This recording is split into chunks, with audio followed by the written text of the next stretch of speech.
Lalu apa urgensi polisi memeriksa kejiwaan tersangka penganiaya pegawai toko roti?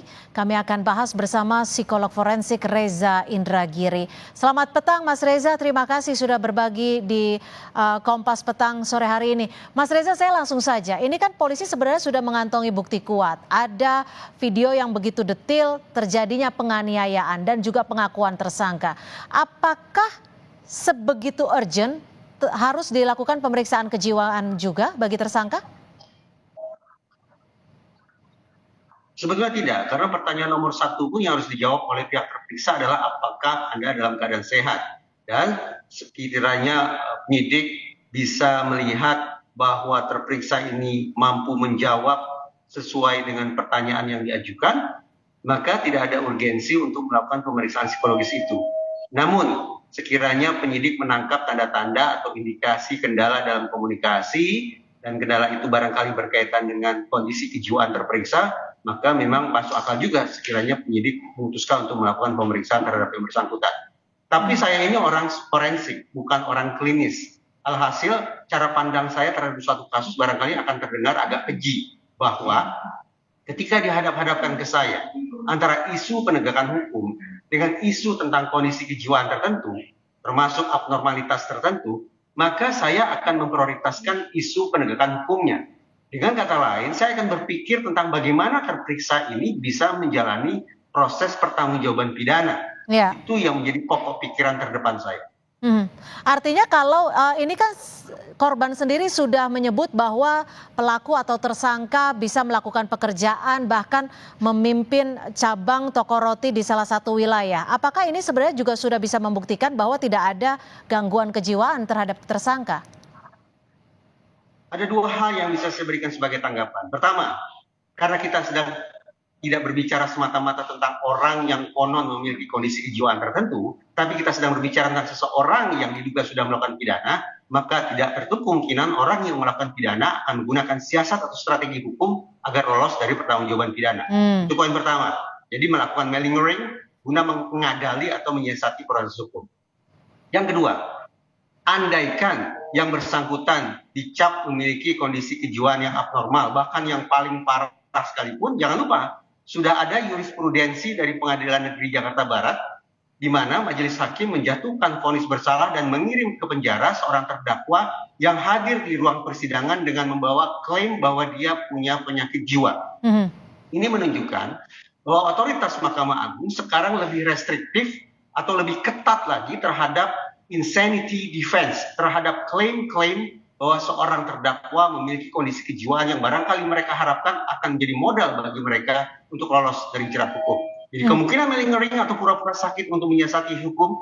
Dan yang kedua, sudah ada jurisprudensi yang membuat klaim-klaim sakit jiwa itu tidak dengan mudahnya lolos dari pertanggungjawaban pidana.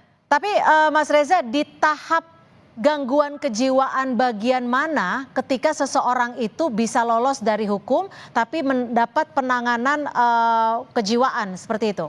Kalau memang ini menjadi salah satu kekhawatiran.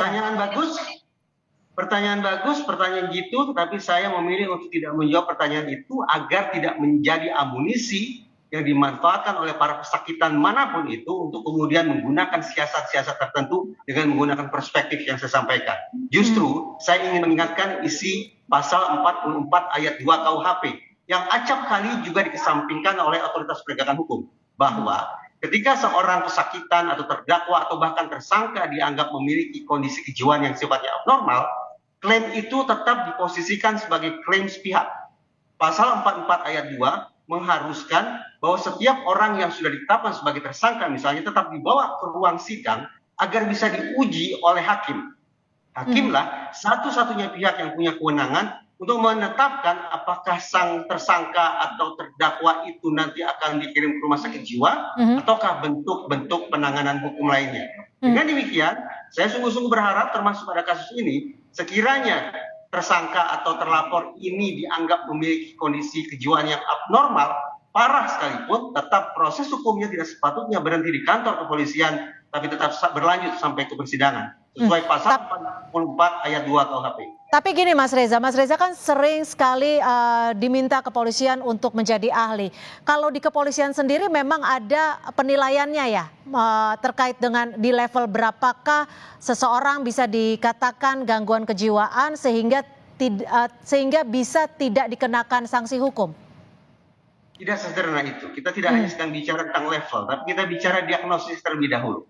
Sesungguhnya apa yang diidap oleh seorang tersangka? Tidak serta-merta segala macam klaim itu akan kemudian bisa mendapatkan dispensasi sebagaimana pasal 44 ayat 1, yaitu lolos atau bebas dari pertanggungjawaban pidana. Tidak. Harus dipastikan terlebih dahulu kondisi kejiwaannya seperti apa, tingkat keparahannya seperti apa, kapan pemunculan gangguan itu, apakah sebelum ataukah saat atau justru setelah yang bersangkutan melakukan perbuatan pidana.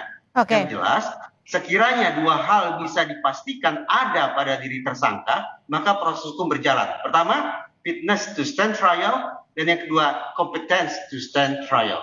Oke, singkat saja, kalau hanya sekedar emosional, ini yang diklaim polisi terhadap tersangka, sering tantrum, sering emosional, itu masuk dalam kejiwaan yang mengkhawatirkan sehingga tidak bisa dikenakan sanksi hukum? Tantrum memang merupakan masalah yang tidak juga bisa dipandang sebelah mata. Tetapi sepanjang yang bersangkutan tidak ditantrum, tapi mampu menggunakan akal sehatnya untuk menjawab pertanyaan, untuk berkomunikasi dengan baik, memahami hal-hal yang diajukan kepada dirinya, maka menurut saya proses pertanggungjawaban pidana tetap harus berjalan.